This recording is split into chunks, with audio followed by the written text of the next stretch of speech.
দুর্গাপুরে সিটি সেন্টারে একটি বেসরকারি শপিং মলের কর্মীদের ধর্না ৫ দিনে পড়ল, স্তব্ধ বিক্রি বাটা।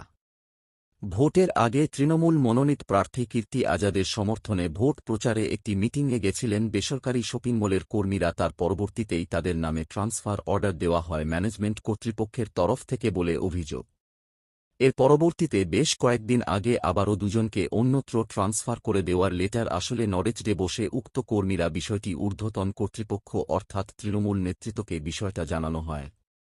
সোমবার দুপুর ২টোর সময় শপিং মলের মূল দরজার সামনে ধরনায় বসে পড়ে কর্মীরা। তাদের দাবি তাদেরকে অন্যত্র সরানো যাবে না।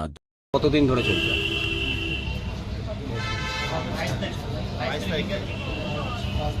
গত ২২ তারিখ থেকে আমাদের শুরু হয়েছে। ২৩ তারিখ থেকে পুরোপুরি আমাদের গেটের সামনে ধর্মমঞ্চ শুরু হয়েছে। কোম্পানির এই ধরনের যে প্রতিশ্রুতি